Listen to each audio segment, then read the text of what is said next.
Au menu du Daily de ce 11 mai 2023, on va commencer avec Disney+, qui perd des abonnés et va réagir au lance-flamme. On enchaînera avec PlayStation, qui accueille des gros ajouts dans le game catalogue de la PS5, et on terminera sur la grève des scénaristes. Le Daily, c'est parti. Si vous êtes abonné Disney+, cette info risque de vous faire un peu mal. La firme de SVOD du géant, sur lequel on peut retrouver des dessins animés, des films et un catalogue hyper varié, est visiblement un peu dans la sauce. Vous le savez, il y a eu un changement de boss il n'y a pas longtemps, un Bob remplaçant un autre Bob, Chapek laissant place à Iger, et donc il y a eu comme un air de « je nettoie tout ce que l'autre a fait » et il a fait n'importe quoi. Chapek avait réussi à séduire des marchés très porteurs comme l'Inde, faisant péter les scores du nombre d'abonnés, notamment grâce au sport national, le cricket. Sauf que, manque de bol, quelques mois plus tard, alors que les coûts de fonctionnement explosent en flèche, Disney perd les droits de diffusion du cricket en Inde, ce qui entraîne une vague de désabonnements sur le territoire, donnant une mauvaise tendance au service. Désormais, il faut donc éteindre le feu au niveau mondial, et pour ça, le nouveau Bob prend des décisions drastiques. Parce que depuis cette affaire du cricket, on a enregistré sur le dernier exercice fiscal une perte de 4 millions d'utilisateurs abonnés. Vous allez me dire 4 millions perdus pour 157,8 millions d'abonnés qui restent,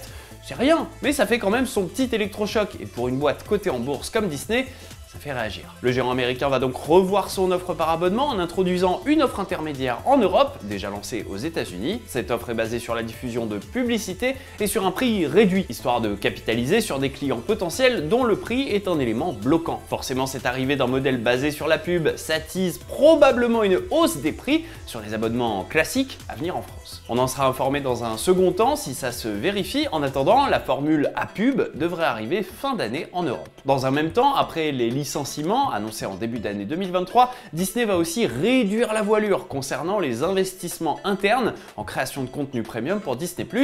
C'est ce qui a été dit. Est-ce que vous êtes abonné Disney+, et est-ce que cette offre avec pub intégrée vous tente? Dites-le nous dans les commentaires. Allez, petit break dans l'actu pour vous montrer ce teaser diffusé autour de la série de jeux Mortal Kombat. Un teaser assez fou, puisqu'il dit littéralement en filigrane « Vous avez kiffé Mortal Kombat 11, vous attendez qu'on annonce le 12, et ben on va zapper l'épisode et repasser directement sur un reboot de la saga. » Pour rappel, le Mortal Kombat 9 était déjà un reboot de la franchise, et avec le 11, c'est vrai qu'on était arrivé un peu au bout des choses. Il y a clairement besoin d'un peu de vent frais, et si une annonce arrive bientôt, il se pourrait bien qu'on soit surpris. En attendant qu'elle se fasse, place à la seconde news du jour.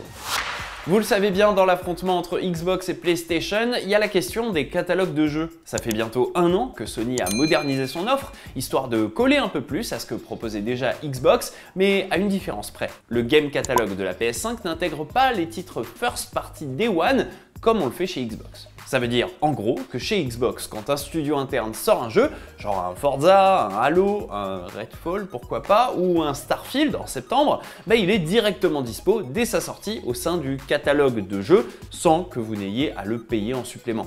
C'est un avantage net, mais pour qu'il brille, il faut des sorties, évidemment. Chez Sony, le calendrier a été plus généreux et plus qualitatif, et ce qu'on observe depuis un an, c'est que les jeux de lancement de la PS5, même les jeux internes, finissent tous par passer dans le game catalogue au bout d'un an ou deux.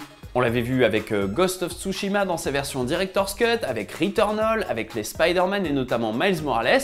Figurez-vous qu'un nouveau jeu interne va intégrer le catalogue, c'est Ratchet & Clank Rift Apart. Et oui, le jeu de lancement de la PS5, la claque visuelle et technique, avec le SSD magique, sans quoi on peut pas le faire tourner, lui, il va se retrouver dispo pour tous les abonnés au service PlayStation Plus Extra et Premium dès ce mois de mai 2023. Ça a été annoncé dans le cadre d'une mise à jour du contenu de l'offre et mine de rien, le service fait quand même sérieusement de l'ombre au Game Pass. Outre les jeux partenaires lancés Day One sur le service, comme ce fut le cas avec Chia par exemple il y a quelques semaines, on retrouve donc désormais de gros classiques de la console PS5 qui débarquent sans surcoût après 1 ou 2 ans. Un move qui tend à se répéter à l'avenir et qui propose une alternative aux joueurs, soit vous passez en caisse à la sortie, ou alors vous attendez que le jeu arrive dans l'abonnement. Aux côtés de Rift Apart arrivent aussi d'autres jeux ce mois-ci à l'image de la trilogie des Tomb Raider avec le reboot, puis Rise of the Tomb Raider et Shadow of the Tomb Raider.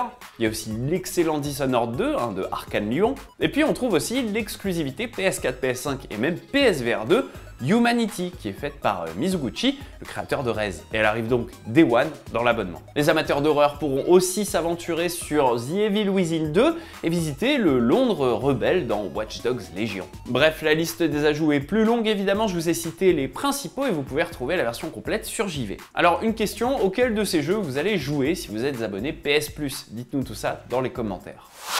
Allez, nouvelle pause dans l'actu, je profite d'avoir terminé cette nuit Star Wars Jedi Survivor pour vous partager ce super easter egg archi bien foutu. Vous inquiétez pas, ça spoile rien, mais en gros, sur la planète Kobo, il y a un endroit où vous pouvez aller et vous glisser dans la roche. D'habitude, ce move demande quelques secondes, sauf que là, il y en a pour 3 longues minutes. Mais le jeu en vaut la chandelle, puisque au bout de ce tunnel, il y a littéralement une classe de peinture avec des robots qui dessinent et peignent un gros monstre qui pose. Et bon, visiblement, ils sont pas hyper doués en art. Allez, histoire de se remettre de ce petit choc, on passe à la 3e news du jour.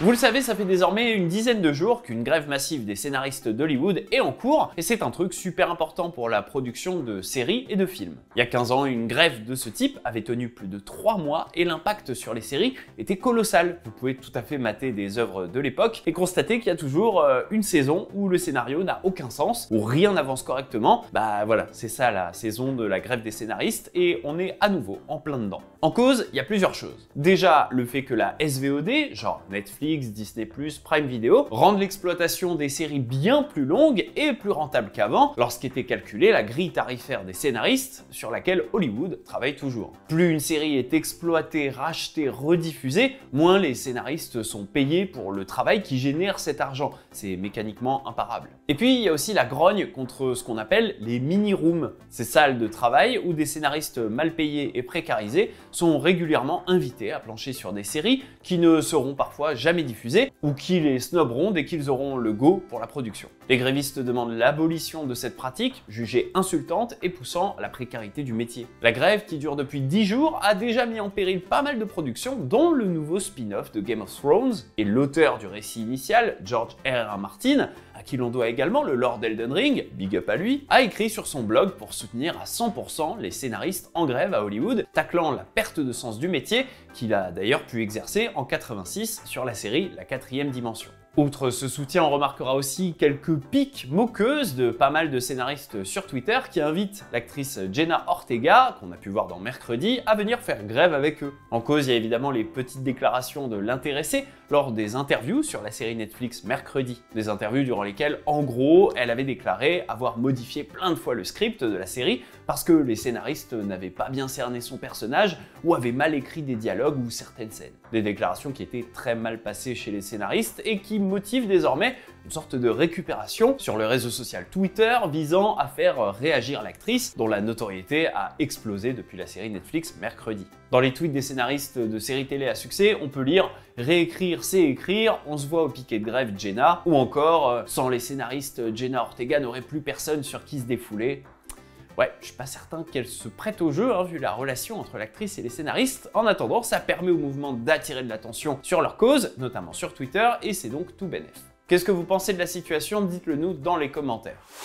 Comme d'habitude, on termine avec le sondage. Hier, je vous ai demandé si vous attendiez Hollow Knight Silksong. 23% disent oui et ont adoré le premier, 12% l'attendent sans avoir fait le premier, 8% d'hérétiques n'ont pas aimé le premier Hollow Knight et 57% ne connaissent pas la franchise. Franchement, faites-le, c'est une pépite. Nouveau daily, nouveau sondage et je vous demande ce que vous avez pensé de Star Wars Jedi Survivor. Vous pouvez me répondre « je l'ai fini et j'ai bien aimé »,« je l'ai fini, j'ai été déçu »,« je l'ai pas encore fini »,« je l'ai pas encore essayé » ou alors « le jeu ne m'intéresse pas ». Répondez dans la section communauté de la chaîne YouTube JV. Le daily c'est fini, rendez-vous demain.